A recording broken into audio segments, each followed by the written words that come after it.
আরো জোরে কোন ঠিক কিনা? আমার বাবাজিরা, এবার অনেকেই বলতে পারে হুজুর আমি তো পীর মুরিদি করি, আমি তো ইসলামী আন্দোলন করি, আমি হেফাজতে ইসলামের লোক, আমি তো চরমনাই করি, জিগিরাজকার করি, আমাদের ঈমান তো বড় ঈমান। আপনি বলেন তো কেন আমি তওবা করো? তওবা করার দরকারটা কি? আপনার আমল কত বেশি হয়েছে, কত বড় আমলদার হয়েছেন। আমার নবীজির হাদিসের দিকে খেয়াল দেন। হযরত আসরার ইবনে ইয়াসির আমাজানি রাদিয়াল্লাহু তাআলা তিনি বলেন, নবীজি সাল্লাল্লাহু আলাইহি সাল্লাম বলেছেন, ইয়া আইয়ুহান নাস, ও দুনিয়ার মানুষেরা, তুবু ইলাল্লাহ, আল্লাহর দিকে প্রত্যাবর্তন করো, আল্লাহর দিকে ফিরে যাও। কারণ আমার নবীজি বলছেন, ফা ইন্নী আতুবুল ইয়াওমা মিয়াতা মাররা, তোমরা জানো আমি মুহাম্মদ আল্লাহর নবী, নবীজির জীবনে কি কোনো গুনাহ আছে? জোরে কন্যা সবাই বলেন, নবীজির কি কোনো গুনাহ আছে? থাকার সম্ভাবনা কি ছিল? কোন ব্যক্তি যদি বলে নবীজির জীবনে এটা অন্যায়, ওটা অন্যায়, এটা গোনা, ওটা গোনা, তাহলে বুঝতে হবে ওই লোকটা ঈমানের মসনদ থেকে টুলে পড়ে গেছে, তার ঈমান আছে বলে বিশ্বাস করা যাবে না। কথা কন, নবীজির জীবনে কোনো গুনাহ নেই, এরপরও নবীজি বলছেন ফাইন্নী আতুবুল ইয়াওমা মিয়াতা মাররা। এ বাবা, এই হুজুর সাহেব, এই শোনো তো, শোনো, এখানে আসো, এখানে আসো, বসো বাবা, বসো। তোমরা আমাদের হীরকখণ্ড, আগামী প্রজন্মের তোমরা উজ্জ্বল ভবিষ্যৎ। কেমন করে কোরআন বলছি, হাদিস বলছি, না শুই না উঠা যাও বেটা? হ্যাঁ, ও আসলেই ভেজালটা এখানেই হয়েছে। আমি কাউকে উঠতে দিব না। আজকে 1 বছর করোনার ধাক্কা খাইছি, 2 বছর করোনার ধাক্কা, মাহফিল বন্ধ ছিল। কথা কন না কেন? এই 2 বছরের ওয়াজের ধাক্কাটা আজকে আমি সামাল দিয়ে নেব। কি করেন আপনারা? জি ইনশাল্লাহ। আজকে জাতি আমরা মরে গেছি, মানুষ হিসেবে মনুষ্যত্ব আমরা হারাইয়া আজকে পশুত্বের চরিত্রের কাছে আমরা বিক্রি করে দিয়েছি নিশ্চয়। কথা কন ঠিক কিনা? আমাদের সমাজে নুরুল চাচা, আপনি এদিক ওদিক করলে আমার সমস্যা হয় বাজার। জি আমার ভাই রাহিজুল ভাই, লাইন ধরে সামনে বসেন। ভাই কই? ভাই কই? ফিলিপস ভাই কই? আমার বাবাজিরা, আমি যে বললাম পশুত্বের চরিত্রের কাছে আজকে আমরা নিচু হয়ে গেছি, এই কথার সাথে বাস্তবতা একটু মিলাই দেব। কথা কন না কেন? নির্বাচনের সময় আসলে আমাদের অভ্যাস আছে 1000 টাকা নিয়ে ভোট দেই। কথা কন না? তার মানে 1000 টাকার বিনিময় নিয়ে তার কাছে বিক্রি হয়ে যায়। আবার অনেকে একটা মিষ্টি খাইয়া বিক্রি হয়। কথা কন না? আমাদের দেশে একটা মুরগির দাম কত বাবা? কথা কন? একটা মুরগি যদি বিক্রি করেন কমপক্ষে 500, 400, 500 টাকা। একটা হাঁস বিক্রি করতে গেলে 600, 700 টাকা। একটা ছাগল যদি বিক্রি করতে যান কমপক্ষে 5000 টাকা। কথা কন ঠিক কিনা? তুমি কেমন মানুষ হলে 1000 টাকা নিয়ে তুমি নেতার কাছে তোমার মনুষ্যত্বকে বিক্রি করে দিলে, আবার দাবি করবো মুসলমান তুমি?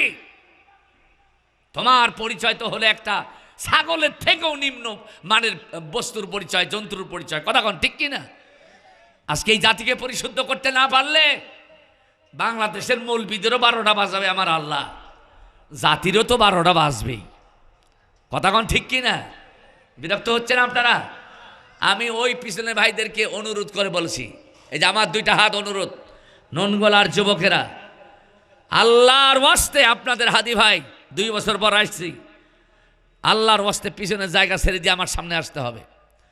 ওই যে এই যে এই যে এই যে এই খুঁটির পরে যে খুঁটি দেখা যায়, ওই খুঁটির থেকে পিছনে যারা আছে, বুড়া হোক, জোয়ান হোক, শিশু হোক, কেউ থাকবে না, সবাই সামনে আসবে। এই বাবা, এ বাবা আসো, বাবা সামনে আসো, সামনে আসো, সামনে আসো। কেউ থাকবে না। ওই চাচাকেও টাইনে তোলেন, এই চাচাকে টাইনে তোলেন। এ বাবা আজ সামনে আসেন, আসেন, তাড়াতাড়ি আসেন। আলোচনার লাইন না হয় হারায় যাবে কিন্তু। তাড়াতাড়ি আসেন, তাড়াতাড়ি আসেন। আমার ফিলিস ভাই, রাহিজুল ভাই, মাহফিল কমিটিরা কষ্ট কইরা আপনাদেরকে এই মাহফিলে দাওয়াত দিয়েছে। ও এইবার তাবারকের ব্যবস্থা হয় নাই। যেই কারণে পিছনে বসছে উঠা পালাবে, আর লোক না আসার পিছনে এটা কারণ হতে পারে। কথা কোন ঠিক কিনা? যারা শুধু স্বার্থের ধান্দায় ইসলামের লেবাস ধারণ করে, এদেরকে আমরা প্রকৃত মুসলমান বলতে পারি না। কথা কোন ঠিক কিনা? এক প্যাকেট খিচুড়ি হইলেই আসা যাইত, আর নাই এই জন্য আসা যাবে না, বুঝতে হবে এরা ভণ্ড মুসলমান। কথা কোন ঠিক না বেঠিক? কষ্ট হচ্ছে আপনাদের? আলহামদুলিল্লাহ। তোমরা যে উঠে আসলা, খারাপ লেগেছে? যেরকম খারাপ লেগেছে, জি আল্লাহ রহম করুক তোমাদের উপর। আমার ভাইরা, আমার বাবাজিরা, আল্লাহর নবী, বিশ্ব নবী আপনাকে আমাকে ডাক দিলেন, আল্লাহর কোরআন দিয়া ডাক দিয়ে বললেন, ইয়া আইয়ুহাল্লাযীনা আমানু। আমানু কার পরিচয়? মুমিনের। যেরকম কার পরিচয় বাবা? যুবকরা বলো, আমানু কার পরিচয়? মুমিনের। যেরকম কার পরিচয়? তার মানে আমি, হুজুর, আপনি, ওনারা, তেনারা, আমরা সবাই আমানু মানে মুমিন। কথা কোন ঠিক কিনা? আল্লাহ তাআলা আপনাকে আমাকে আদরের ডাক দিয়ে বললেন, ইয়া আইয়ুহাল্লাযীনা আমানু তুবু ইলাল্লাহি তাওবাতান নাসুহা। আল্লাহু আকবার। আল্লাহ তাআলা বললেন, এইখানে আল্লাহ ইমানদারদেরকে ডাক না দিয়া ইয়া আইয়ুহাল মুনাফিকুন বলতে পারতেন, ইয়া আইয়ুহাল মুশরিকুন বলতে পারতেন, ইয়া আইয়ুহাল ইয়াহুদ ওয়ান নাসার। আল্লাহ তাআলা ওদেরকে যে দেখতে পারে না, ওদেরকে যে ভালোবাসে না, ইমানদারদেরকে যে ভালোবাসে, এই আয়াতেই তার বাস্তব প্রমাণ। কথা কোন ঠিক কিনা? আপনাকে আমাকে ইমানদার বলে ডাক দিলেন, কিন্তু ডাক দেওয়ার পর বললেন, তুবু ইলাল্লাহ, আল্লাহর কাছে তওবা করো। ইমানদার ব্যক্তি আল্লাহর কাছে তওবা করবে কেন? তাদের তো ঈমান আছে। আবার তওবা করার দরকারটা কি?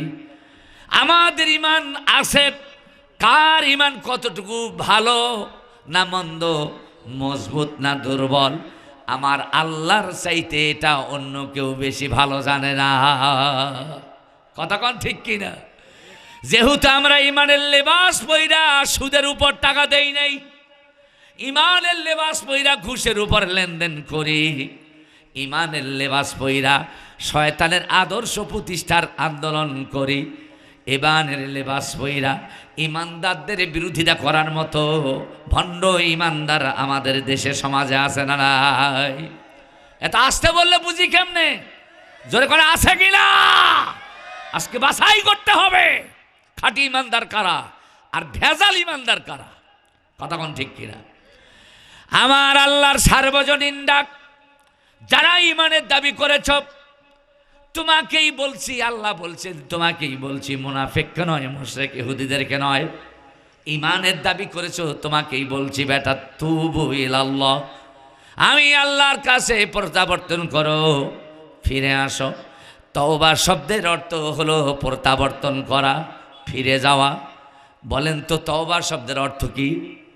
ফিরে যাওয়া, প্রত্যাবর্তন করা। কার দিকে ফিরবেন? কার দিকে প্রত্যাবর্তন করবেন? আমার আল্লাহ বলছেন তুবু ইলাল্লাহ, আল্লাহর দিকে ফিরে আসো। এরপরে আল্লাহ তাআলা বললেন তাওবাতান নাসুহা, তোমার প্রত্যাবর্তনটা যদি সঠিক হয়, ভেজাল মুক্ত হয়, নির্ভেজাল প্রত্যাবর্তন যদি হয়। আর একখানে আল্লাহ বলছেন আখলিস দীনাকা, আল্লাহ তাআলা বললেন ফাবুদিল্লাহ মুখলিসাল লাহুদ্দিন। ও ঈমানদার, তুমি তোমার দিনকে খাঁটি করে নাও, ভেজাল মুক্ত করে নাও, তোমার ঈমানকে পরিশুদ্ধ করে নাও। তাহলে যদি এই রকম ভেজাল মুক্ত দিন নিয়ে আমি আল্লাহর সামনে আসো, অল্প আমল করবা, নবীজি বললেন নাজাত হয়ে যাবে। সুবহানাল্লাহ বলেন। আমার বাবাজিরা, এই জন্য আল্লাহর দিকে প্রত্যাবর্তন করতে হলে খাঁটি প্রত্যাবর্তন করার দরকার, নাকি ভেজাল? যেরকম খাঁটি না ভেজাল। আল্লাহ তাআলা এইখানে শর্ত জুড়ে দিয়ে বললেন খাঁটি প্রত্যাবর্তন করো, তাহলে গুনাহ মাফ করে দেব, জান্নাতও দিয়ে দেব। সুবহানাল্লাহ, সুবহানাল্লাহ। আমার নবীকে প্রশ্ন করা হলো, বলা হলো নবীজি বলুন তো খাঁটি তওবা কি? তাওবাতান নাসুহায়ের মানে কি? মা মানা হাযাল লুগা ইয়া রাসূলুল্লাহ। ও আল্লাহর নবী, খাঁটি তওবা কি জিনিস? আমার নবীজি বললেন তাওবাতান মাকবুলাতান লা তুরাদ্দু ইনদাল্লাহ। এ আশেক আমার, আল্লাহর গোলামেরা শোনো, যদি তুমি আল্লাহর কাছে খাঁটি তওবা এই জিনিসটা যদি বুঝতে চাও, এর অর্থ হলো তাওবাতান মাকবুলাতান, এমন তওবা করবা যে গুনাহ থেকে বের হওয়ার জন্য তওবা করবা, ওই গুনাহ জীবনে আর দ্বিতীয়বার করা যাবে না, ওর কাছেও যাওয়া যাবে না। কথা কোন ঠিক কিনা? গুনাহ না করার শর্তে যে তওবা হয়, আমার নবীজি বললেন এটাই হয় খাঁটি তওবা। মাকবুলাতান লা তুরাদ্দু ইনদাল্লাহ। আমার ইমানদারেরা যখন খাঁটি তওবা করবে, নবীজি বললেন আমার আল্লাহ কবুল করবে আর বান্দা তওবাকারীকে মাফ করে নিষ্পাপ বানিয়ে দেবে। সুবহানাল্লাহ, সুবহানাল্লাহ বলেন। আমার ননগোলাবাসী, আমার প্রাণের মুসলমানেরা, আমার কলিজার টুকরা যুবক ভাইয়েরা, আমার নবীজিকে সাহাবীরা প্রশ্ন করলো, হুজুর এই তওবা কবুল হবে প্রমাণ কি, কিভাবে বুঝতে পারবো? আমার নবীজিকে সাহাবীরা বলল, হুজুর ক্ষুধা লাগলে যদি খাদ্য গ্রহণ করা যায়, ক্ষুধা দূর হয়ে যায়, এটা যেমন বোঝা যায়। গায়ের মধ্যে পানি ঢাললে গা ভিজে যায়, এটা যেমন পানি ঢালার কারণে গা ভেজা যায়, এটা বোঝা যায়।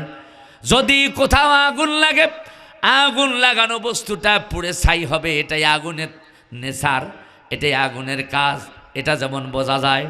আমি তওবা করলাম, আমার তওবা আল্লাহর দরবারে পৌঁছলো কিনা, কবুল হলো কিনা, এটা আমি কেমনে বুঝবো? আমার নবীজি বললেন, সাহাবী তুমি একটি শুকনা কাঠ নিবা, শুকনা খড়ি নিবা, শুকনা লাকড়ি নিবা, নিয়া ওই শুকনা কাঠের মধ্যে তুমি আগুন দিবা। যতক্ষণ আগুন লাগানো জায়গা থেকে কাঠ থেকে ধোঁয়া বের হয়নি, ততক্ষণ বুঝবা তোমার ওই আগুনের কাঠের মধ্যে আগুনও লাগে নাই। কথা কন বলেন ঠিক কিনা? আমার নবীজি বললেন যখন কাঠ থেকে ধোঁয়া বের হবে, তখন তুমি বুঝে নিবা কাঠের মধ্যে আগুনও লেগে গেছে।